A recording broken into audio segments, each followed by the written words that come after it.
We got your Philadelphia gentrification video right here.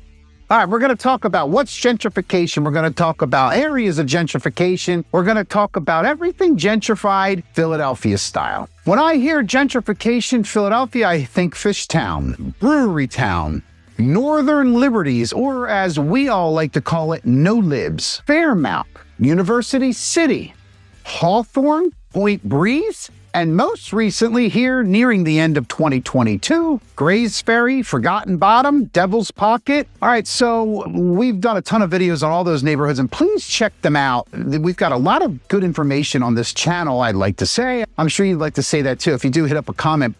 All right, so what exactly is gentrification? So you want to go on the World Wide Web and look it up. You want to look in Webster's dictionary, but basically what is an area, specific area is targeted, and new people move in and the current residents move out. Now, it's usually money following. So money is moving in, and lower income areas or the section of that area that doesn't have the money is moving out. They're bringing new life in. They're bringing commerce in. They're building maybe apartments. They're rehabbing houses. They're doing blocks. There's new construction. And a specific area being targeted is being gentrified now by new life, new money, new people. Now, gentrification is highly criticized and can be problematic because the current residents that are there have to move out or are moving out because of what's happening around them. They may be taking advantage of this new money, let's call it, coming in. But some people that don't own property there, they really don't have a choice. They don't have anywhere else to go.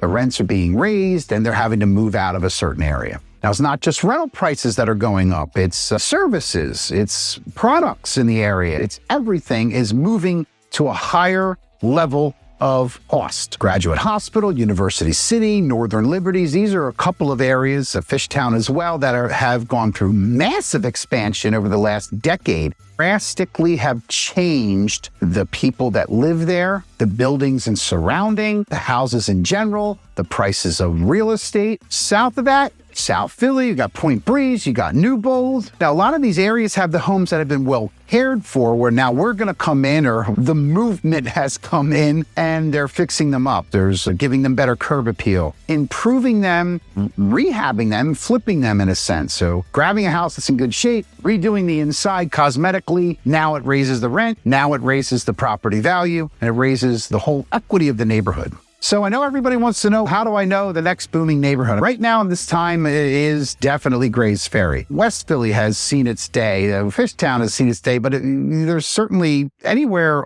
in those places is still a great place to buy.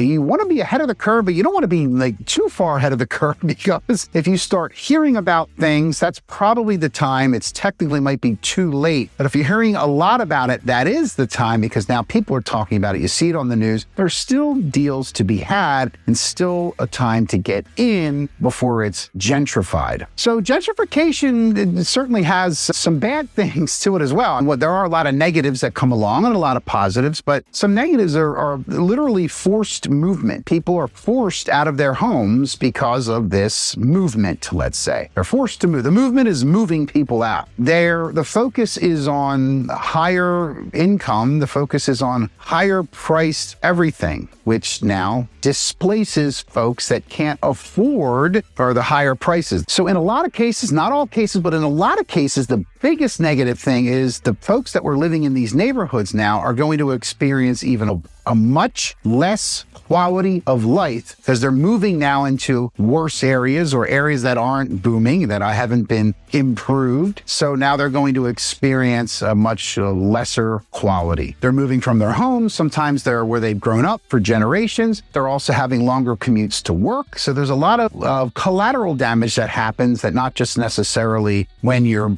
improving an area, you're also disproving or unimproving. You're hurting some folks. Now, certainly gentrification does lower crime. It is a fact. There are some great studies to show that, but the crime moves on elsewhere. It doesn't just go away. So it's actually moving and making crime worse in other areas. But gentrification does improve property values, as we noted. It also encourages new commercial space. It encourages new commerce to the area, which is good, which also creates jobs. The biggest benefit of gentrification comes to the property owners. Also, those that are putting the money into these areas see the most benefits. So are there three or are there four? There's four types of gentrification. We got expansive, we got concentrated, we've got limited, and we've got nascent. I think that's how you pronounce it. So Philadelphia specifically is concentrated gentrification, where one specific group is affected in the negative way the most. Some say they're targeted, but it's more that they're being affected. It's a major collateral damage to what is happening in these neighborhoods. And it's typically in Philadelphia, lower income citizens. Expansive gentrification is a city like maybe San Francisco, where